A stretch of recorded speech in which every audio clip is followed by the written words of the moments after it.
భారతీయ జనతా పార్టీకి ఈ సిరిసిల్ల మున్సిపాలిటీని అప్పచెప్తే ఈ సిరిసిల్ల మున్సిపాలిటీ అభివృద్ధితో మేము చేర్చుపడతాం. కేంద్రం నుంచి నిధులు తీసుకెళ్తాం.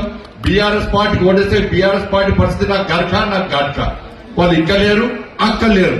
వాళ్ళకి ఒక్క ఎంపీ లేరు, ఒక్క ఎంపీ గెలవలేదు, ఒక్క ఎంపీ గెలవలేదు బీఆర్ఎస్. ఇలా కేసీఆర్ కోరిక అంటున్నాడా బీజేపీకి ఏముంది, నీకేముంది, నీ అయ్యకేముంది చెప్పరాదు. నీ అయ్య ఫావులు ఎవరు, నువ్వు తిరిగినా ఎవరు అడుచుకుంటలేదు. నేను ఒక్క ఎంపీ గెలవలేను, ఎమ్మెల్సీకి క్యాండిడేట్ దొరకలే. ఎమ్మెల్సీలో మనం గెలిచాం, ఒక 2 గెలిచాం ఎమ్మెల్సీ. బీఆర్ఎస్ లో క్యాండిడేట్ దొరకలే. బీఆర్ఎస్ లో ఒక్క ఎంపీ లేడు. 100 సీట్లు గెలుస్తామన్న కేసీఆర్ కొడుకు ఇలా ఏమైంది నీ పరిస్థితి? నీ ఎమ్మెల్యేలు నీ పార్టీలో ఉంటారా ఉండడానికి గ్యారెంటీ లేని పరిస్థితి. అసలు నీ పార్టీ ఉంటారా ఉండడానికి గ్యారెంటీ లేని పరిస్థితి. చెల్లి ఒకరికి పోతున్నది, అల్లుడు ఒకరికి పోతున్నాడు, కొడుకు ఒకరికి పోతున్నాడు. ఆ ముస్తానే పెద్దనే ఇక వశపడక రోజు 4 పెగ్గులు చంపుకుంటా వల్ల పట్టుకున్నాడు. నెలకు ఒక్కసారి బయటికి వెళ్తాడు. నేను ఉన్నా అని చెప్పుకోవడానికి యశోద హాస్పిటల్ పోతాడు. కేసీఆర్ ఉన్నాడంటే యశోదాస్పతిని చూడాలి. టెస్ట్ల కోసం ఆయన మంచి కూడా కోరుకుంటాం. ఇంకో రాష్ట్రం కోరుకునే పార్టీ భారతీయ జనతా పార్టీ కాదు.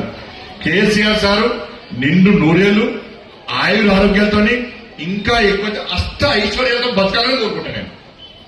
ఇంకో రాష్ట్రం కోరుకునే పార్టీ భారతీయ జనతా పార్టీ. అందరూ క్షేమం కోరుకుంటాం మనం. కానీ కేసీఆర్ సార్కి ఏం చెప్పినా అప్పుడప్పుడు యశోదాస్పతి పోతాడు, పోయి నేను ఉన్నా అని చెప్పుకుంటాడు. ఇక ఏమంటే ఎలక్షన్ అప్పుడు బయటకు వస్తాడు, నేనున్నా మళ్ళీ చెప్పుకుంటాడు.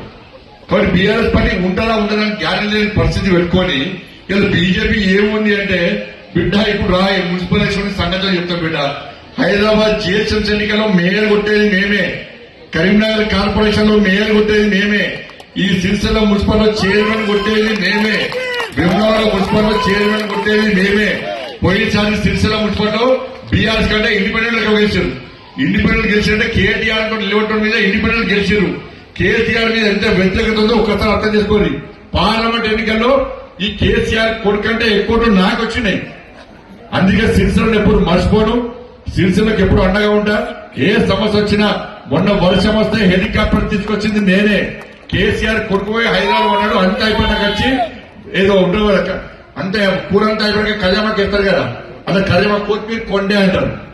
కొత్తిమీర కొండలకు వచ్చిండు, ఇట్లా చూసి పీకిండు ఆయన. హెలికాప్టర్ తెచ్చి తెప్పించిన వాళ్ళు నేను తెప్పించిన, ప్రజలను కాపాడిన వాళ్ళు నేను కాపాడినా. అక్కడ ఇబ్బంది పడ్డలకు ఆర్థిక సహాయం చేసింది ఎవరు? నేను సహాయం చేసిన, ఆర్థికంగా నేను సహాయం చేసిన. నువ్వు రూపాయి ఇచ్చినావా? లేకుండా హెలికాప్టర్ పట్టుకొచ్చినావా? కలెక్టర్కి ఫోన్ చేస్తావా? ఎస్పీకి ఫోన్ చేస్తావా? చేసింది నేను, కాపాడింది నేను. ఆపద వస్తే కష్టం వస్తే వచ్చేది నేను. కేంద్ర మంత్రిగా ఉన్న సామాన్య కార్యకర్తలకే ప్రజలకు అందుబాటులో ఉండేది నేను. ఆపదస్తే కష్టం వస్తే రాకుండా హైదరాబాద్ లో ఉండడానికి ఓటేస్తారా? లేకుండా మీకు ఆపదస్తే కష్టం వస్తే మీ సమస్యలు పరిష్కారం వచ్చే మా పార్టీకి ఓటేస్తారా? ఒక్కసారి ఆలోచించుకోండి. మాయ మాటలు మభ్య పెట్టే మాటలు నమ్మకండి. అధికారంలో ఉందని ఒకరు, గతంలో అధికారంలో ఉన్నామని చెప్పి ఇంకొకరు, వీళ్ళిద్దరు మోసం చేస్తారు. కాబట్టి ఇవాళ మోసపూరితమైన మాటలు నమ్మకుండా భారతీయ జనతా పార్టీ అభ్యర్థులు గెలిపించాల్సిందిగా మీ అందరికీ విజ్ఞప్తి చేస్తూ మళ్ళా వస్తా, మళ్ళా మీ అందరికీ గెలుస్తూనే ఉంటా. మీ అందరి ఆశీర్వాదం కోసం మా ఊరు కూడా వస్తానని చెప్పి మీ అందరికీ విజ్ఞప్తి చేస్తూ